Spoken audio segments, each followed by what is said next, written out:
किसान भाइयों, आप अक्सर देखते हो कि जब भी आपकी फसल को यूरिया की जरूरत होती है तभी यूरिया का शॉर्टेज हो जाता है।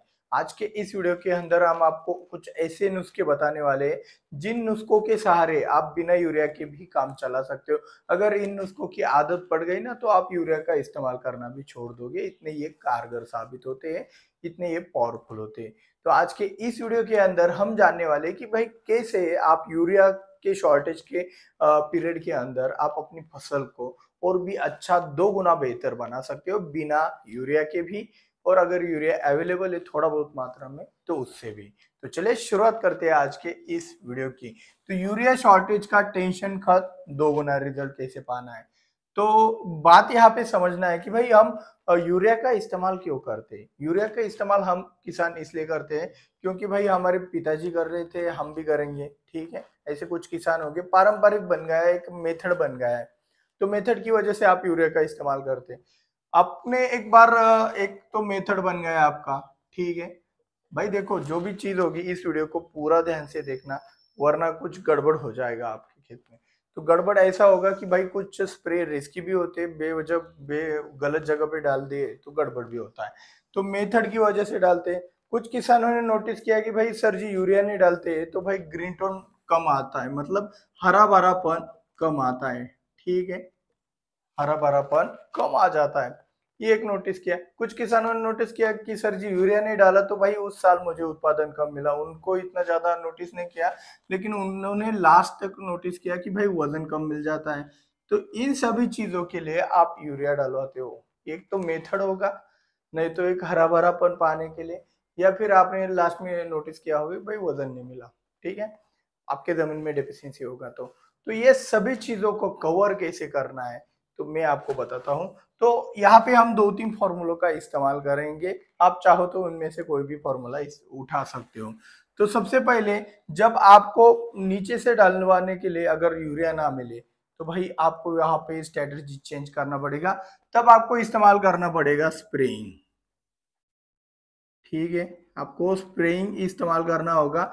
तो उसके जो भी डोज रहेंगे वो 200 लीटर पानी के लिए रहेंगे, ठीक है। भाई बिना लॉजिक के समझना मतलब बहुत बड़ा नुकसान करना है, तो लॉजिक को समझ लेना। तो सबसे पहला वाला कॉम्बिनेशन कौन सा होगा हमारा। तो सबसे पहला वाला कॉम्बिनेशन यूरिया से ही होगा। आधा किलो यूरिया तो आपको आराम से मिल जाएगा कहीं भी। तो आपको क्या करना है, 200 लीटर पानी में आपको यूरिया लेना है। सिंपल वाला यूरिया लो भाई, कोई नैनो यूरिया, कोई बॉटल वाला यूरिया लेने का कोई जरूरत नहीं है। सिंपल वही वाला यूरिया अगर आपके पास पिछले साल का भी पड़ा होगा तो वो 200 ग्राम लेना है आपको। प्लस उसी के साथ साथ आपको क्या करना है, मैग्नीशियम सल्फेट का कॉम्बिनेशन बनाना है, ठीक है। ये 200 ग्राम लेना है। लेकिन यहाँ पे एक बात ध्यान में रखना, पहले बोल देता हूँ, अभी वीडियो कट करना मत करना क्योंकि ये बहुत जरूरी बात है। यूरिया मैग्नीशियम सल्फेट का अगर आप दिन में, मतलब सुबह के वक्त में या फिर दोपहर के वक्त में अगर स्प्रेइंग करोगे तो स्कॉर्चिंग आ जाएगा। इतना ये रिस्क वाला स्प्रे है। रिजल्ट तो उसके बहुत शानदार है, लेकिन उसके लिए एक रिक्वायरमेंट है कि भाई यूरिया और मैग्नीशियम सल्फेट के साथ कोई स्टिकर नहीं डालना, कोई अदर मॉलिक्यूल, फंजीसाइड, इंसेक्टिसाइड कुछ नहीं चलता है। आपको सिर्फ यूरिया मैग्नीशियम सल्फेट शाम के वक्त स्प्रे करना है।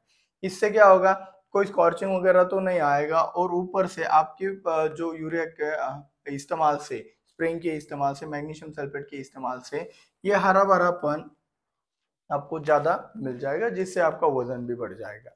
तो ये चीज होता है। तो दूसरी बात कहेंगे सर जी यूरिया ही नहीं मिल रहा है तो यूरिया कहाँ से ले, यूरिया का ही शॉर्टेज, ऐसे भी कुछ किसान होंगे। तो दूसरा कॉम्बिनेशन हमारे पास बनता है कि भाई कुछ किसानों के बड़े बड़े खेत होते हैं, कुछ किसानों के बड़े बड़े खेत होते हैं। तो वो कहाँ से ये चीजें कर पाएंगे, वो तो बिल्कुल भी नहीं कर पाएंगे। तो उन किसानों के लिए 19-19-19 या फिर 30-10-10 करके ग्रेड भी मिलता है, उसका इस्तेमाल करना है। 200 लीटर पानी के लिए आपको 500 ग्राम लेना है, और प्लस उसी के साथ साथ आपको चिलेटेड फेरस लेना है। चिलेटेड फेरस ओरिजिनल वाला होगा तो 19-19 के साथ नहीं फटेगा। अगर आपका घोल फट जाता है तो समझ लेना भाई आपने डुप्लीकेट कंपनी का चिलेटेड फेरस उठवाया है। तो ये दोनों ओरिजिनल होने चाहिए, ये ध्यान में रखना। चिलेटेड फेरस थोड़ा सा पहले उस ग्रेड में डाल के मिक्स करके देखना, फटना नहीं चाहिए। अगर फटा तो डुप्लीकेट है। ओरिजिनल चिलेटेड कभी फटता नहीं है। कौन सा भी चिलेटेड हो, चिलेटेड मैग्नीशियम हो, चिलेटेड फेरस हो, चाहे कुछ भी हो, तो आपको ये बात ध्यान में रखना है 19-19-19 चिलेटेड फेरस, या फिर 19-19-19 आप इसकी जगह चिलेटेड मैग्नीशियम भी ले सकते हो, कोई टेंशन वाली बात नहीं। और हाँ, थोड़ा सा इसमें सुबह के वक्त भी इसका स्प्रिंग है, इसमें तो कोई दिक्कत नहीं। ये यूरिया के कारण ये आपको शाम को करना था। 19-19 को कोई ज्यादा तकलीफ नहीं होती है, तो ये बात भी ध्यान में रखिएगा। ये भी आपके फसल में नाइट्रोजन का बहुत अच्छा काम करेगा। खर्चा कम है, खर्चा बहुत कम है और रिजल्ट ज्यादा है। ये बहुत ही जरूरी बात है। तीसरा एक कॉम्बिनेशन देखेंगे हम कि भाई चलो हरा भरापन ही हमें बढ़ाना है और साथ ही साथ थोड़ा सा मोटाई भी बढ़ाना है। ये तीसरा वाला स्प्रे बहुत ही रिस्की है। आप अपने जिम्मेदारी के साथ कर सकते हो, लेकिन उसके लिए बहुत मतलब भाई शाम के 6:30 के बाद, मतलब 6 बजे के बाद ही आप उसको डालना है। ये बात ध्यान में रखना है। कौन सा वाला स्प्रे है वो, तो ये थोड़ा रिस्की ज्यादा वाला स्प्रे है। तो ये है स्प्रे आपका फॉस्फोरिक एसिड। ये स्प्रे है फॉस्फोरिक एसिड प्लस यूरिया का। ये इस स्प्रे से आपका मोटाई भी बढ़ता है, ग्रीन टोन भी बढ़ता है और फसल सशक्त दिखेगा। लेकिन यहाँ पे भी आपको एक बात ध्यान में रखना है कि ये जो फॉस्फोरिक एसिड प्लस यूरिया है, ये जो फॉस्फोरिक एसिड प्लस यूरिया है, ये अगर तेज धूप में गया, दोपहर के वक्त में स्प्रिंग है, स्कॉर्चिंग आएगा। तो इससे आपको बचने के लिए आपको शाम के वक्त ही स्प्रेइंग करना है। तो फॉस्फोरिक एसिड हम लेंगे 200 लीटर पानी के लिए 50 ml, प्लस यूरिया लेंगे हम 200 लीटर पानी में 200 ग्राम। तो इस तरीके से ये एक प्रकार का डीएपी भी बन जाता है, डायमोनियम फॉस्फेट। तो भाई यूरिया का शॉर्टेज होने पर अभी टेंशन नहीं लेना है, क्योंकि देखो किसान भाइयों, क्या होता है अभी यूरिया का शॉर्टेज हो गया, कुछ दुकानदार क्या करते हैं भाई, यूरिया के साथ ये भी लेना पड़ेगा, वो भी लेना पड़ेगा। अभी नैनो यूरिया के साथ भी वही होने वाला है कि नैनो यूरिया चाहिए तो ये भी लेना पड़ेगा। कुछ बदलाव नहीं होने वाला है। तो उससे अच्छा है कि भाई अपने रास्ते हम खुद ही ढूंढ ले कि भाई नैनो यूरिया भी शॉर्टेज, नैनो यूरिया को भी जाने दो, हम अपना तरीका अपना लेंगे। ये कभी शॉर्टेज नहीं होने वाला भाई, फॉस्फोरिक एसिड कभी शॉर्टेज नहीं होगा। और भाई आपका यूरिया थोड़ा बहुत तो आप स्प्रेइंग के लिए कहीं से जुगाड़ भी कर सकते हो। या फिर वो यूरिया ही नहीं मिल रहा है तो हमने बीच वाला रास्ता इसलिए निकाल दिया भाई 19-19 या फिर 30-10-10 जैसा एनपीके का ग्रेड और उसके साथ चिलेटेड फेरस या फिर चिलेटेड मैग्नीशियम का इस्तेमाल कर दीजिएगा।